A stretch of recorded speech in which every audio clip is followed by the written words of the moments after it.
안녕하세요. 반갑습니다. 성경을 하루 한 장, 두 장 읽어서 성경을 통독하는 프로그램 이 방에 찾아오신 여러분들을 주의 이름으로 환영합니다. 성경을 한 장 한 장 읽습니다. 깊이 읽으면서 주님의 마음을 품습니다. 이렇게 한 장 한 장 읽으면서 성경을 통독할 때 성경 전체가 내 가슴에 들어오게 되는 줄로 믿습니다. 오늘도 말씀을 통해서 주님을 만나고 주님의 마음을 품는 복된 시간 되길 바랍니다.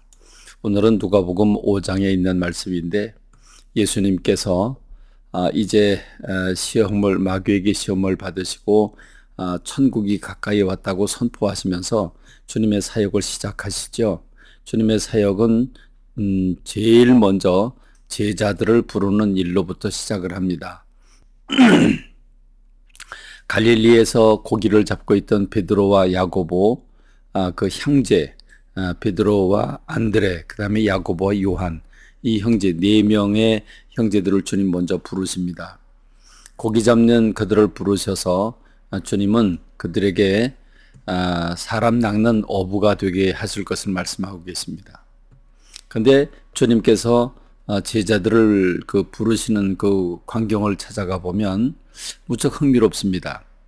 지금 베드로와 야고보, 그 다음 요한과 야고보가 밤새도록 고기를 잡았는데 고기를 못 잡았습니다. 그렇지만 또 정리를 해야 되지 않겠습니까? 그래서 그물을 다 씻고 정리하고 있는 중입니다. 그러니까 아침나절이고 이제 모든 고기 잡는 사역이 다 끝난 거지요. 이렇게 일을 마쳤는데 예수님께서 그 옆에 가셔서 이렇게 얘기를 하십니다. 저 깊은 데 가서 그물을 던져보라고 이렇게 말씀을 하시는데 기가 막힙니다. 베드로라고 하는 사람은 원래 혈기가 많은 사람이고 우락부락한 사람인데 베드로가 기가 막힌 얘기를 합니다. 우리가 밤새도록 고기를 잡았는데 사실 한 마리도 못 잡았습니다. 그런데 선생님이 그렇게 말씀하시니 내가 깊은 데 가서 그물을 던져보겠습니다. 이렇게 얘기를 합니다. 그러니까 그물을 정리를 하고 그물을 씻다가 나가는 겁니다. 여러분 같으면 밤새도록 고기를 잡고 허탕을 쳤는데 더구나 거기서 평생 고기를 잡던 사람인데 오늘 물때가 안 맞는지 어쨌는지 고기가 안 잡혔습니다. 근데 낯선 사내가 와가지고 깊은 데 가서 그물을 던져보라고 그러면 여러분 같으면 기쁨으로 갈 수 있겠습니까? 이 베드로라고 하는 사람 선생님 말씀하시니 그 말씀에 의지해서 제가 가서 던져보겠습니다 라고 얘기를 합니다. 그런 바탕이 베드로라고 하는 사람을 하나님의 사람으로 쓰시지 않았을까 싶습니다. 주님이 왜 고기 잡는 베드로와 야고보 형제를 찾았을까 하는 생각을 해보면서 고기 잡는 사람들 어떻게 보면 행동파고 혈기가 있는 사람들 같지만 순수하고 깨끗한 영혼들 아니겠습니까?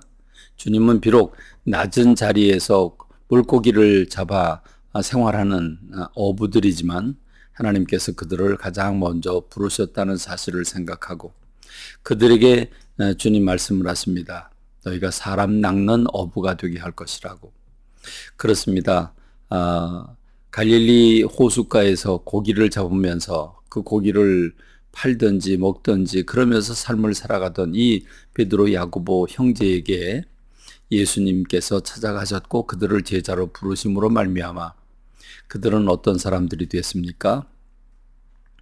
세계의 역사, 복음의 역사를 일으키는 놀라운 주님의 사람들로 일어서게 됩니다. 성령 충만해서 세계의 선교문을 열고 영혼들을 구원하고 교회를 개척하고 그들을 통해서 정말 로마에까지 복음이 전해지는 놀라운 역사가 일어나게 되지 않았겠습니까? 고기나 잡던 그들에게 새로운 삶이 변화됐습니다. 그들은 배와 그물을 다 버려두고 주님을 따랐습니다. 주님께서 레위라고 하는 사람이 세관에 앉아서 세리의 역할을 하고 있을 때 예수님께서는 그 레위를 부르십니다. 그러자 그 자리를 박차고 따라 나옵니다. 이렇게 주님을 부르실 때 순종하고 나오는 사람들이 주님의 제자가 되었습니다. 그리고 이들이 그렇게 세계 역사를 바꿔놓게 되는데, 놀랍게도 예수님은 마지막 십자가를 지시고 부활하시고 승천하시기 바로 직전에 당신의 지혜자들에게 이렇게 말씀을 하시죠. 가라, 땅끝까지 가서 복음을 전파해라. 그래서 사람들에게 세례를 베풀고 내가 가르쳐준 모든 말씀을 가르쳐 지키게 해라. 그러면서 제자 삼으라고 말씀하고 계십니다. 그렇습니다. 우리가 제자가 되는 겁니다. 우리가 제자가 되고 우리가 또 다른 제자를 낳아야 됩니다. 세상 모든 사람들 주님의 사람으로 주님 앞에 달려나와 주님의 제자가 되어야 되지 않겠습니까?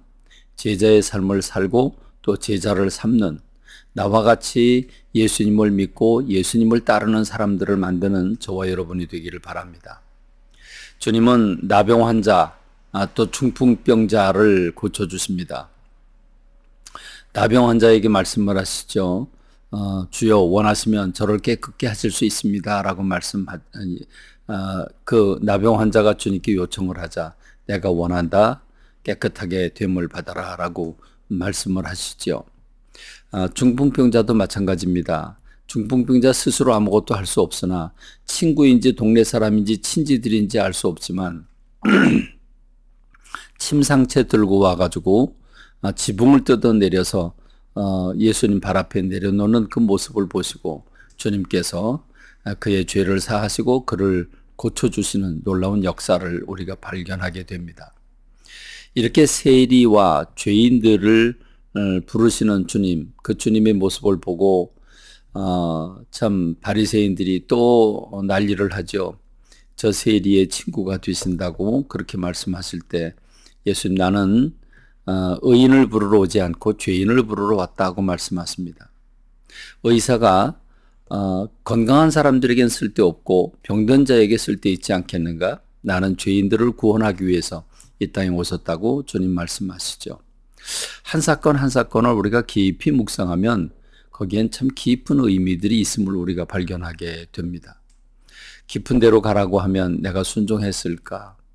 나는 정말 주님 앞에 주님이 원하시면 나를 깨끗게 하실 수 있다고 한 믿음이 있을까? 나는 내 눈으로 사람들을 판단하는 그런 사람은 아닐까?